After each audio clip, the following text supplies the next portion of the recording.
ഹരിനാമ കീർത്തനത്തിലേക്ക് സ്വാഗതം.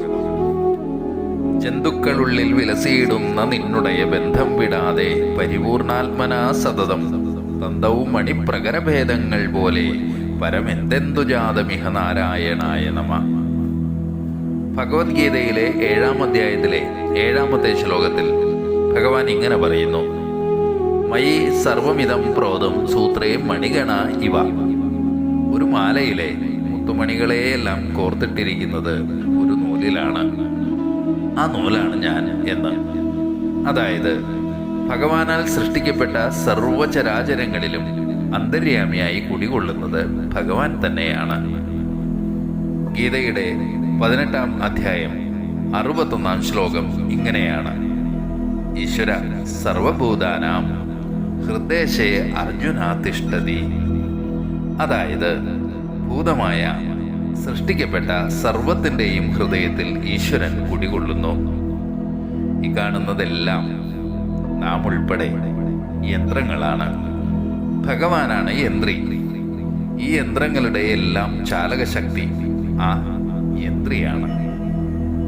ഈ ആശയത്തിൻ്റെ വ്യക്തതയാണ് എഴുത്തച്ഛൻ ഇവിടെ വിവരിക്കുന്നത്. എല്ലാ ജീവജാലങ്ങളുടെയും അകമേ ചൈതന്യമായി പുലരുന്ന ഈശ്വരൻ ഇവയ്ക്കൊന്നിനും തന്നെ തന്നിൽ നിന്നുള്ള ബന്ധം അറ്റുപോകാതിരിക്കുന്നതിന് എങ്ങും എപ്പോഴും പരിപൂർണാത്മാവായി തന്നെ നിറഞ്ഞു നിൽക്കുന്നു. അത് ഏതുപോലെ എന്നാൽ വിവിധ തരങ്ങളിലുള്ള രത്നങ്ങൾ ഒരു ചരടിൽ കോർത്ത് ഇണക്കിയിരിക്കുന്നത് പോലെ. നോക്കൂ, ഈ പ്രപഞ്ചത്തിൽ ഒട്ടേറെ വൈജാത്യങ്ങളിൽ എന്തെല്ലാം സംഗതികളാണ് ഉള്ളത്. ഒറ്റ നോട്ടത്തിൽ ഇവയ്ക്കൊന്നും യാതൊരു പരസ്പര ബന്ധവും ഇല്ല എന്ന് തോന്നും. അത്രയേറെ വ്യത്യസ്തതകളാണ് ഉള്ളത്, അങ്ങ് സൂര്യൻ മുതൽ ഇങ്ങ് പരമാണു വരെ. എന്നാൽ ഈ വ്യത്യസ്തതകളെയെല്ലാം സൃഷ്ടിക്കുന്നതും അന്തര്യാമിയായ ചൈതന്യമായി അവയെ നിലനിർത്തുന്നതുമെല്ലാം ഈശ്വരനാണ്. പക്ഷേ നമുക്കുണ്ടോ ഇതെല്ലാം വ്യക്തമാകുന്നു?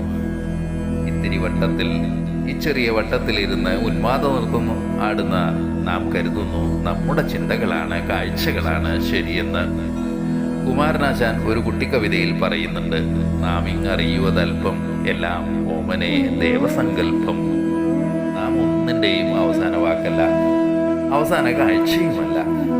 ഉണ്ണിക്കുരു ഹിമാലയത്തെ അളന്ന് തിട്ടപ്പെടുത്തി എന്ന് പറയുന്നത് പോലെയാണ് ഈ അനാദിയും അനന്തവുമായ ശക്തിയെക്കുറിച്ചുള്ള നമ്മുടെ അഭിപ്രായങ്ങൾ. ഇവിടെ അത്യന്തം വിനീതനായി നിൽക്കുന്ന ഒരു ആചാര്യനെ നമുക്ക് കാണാം.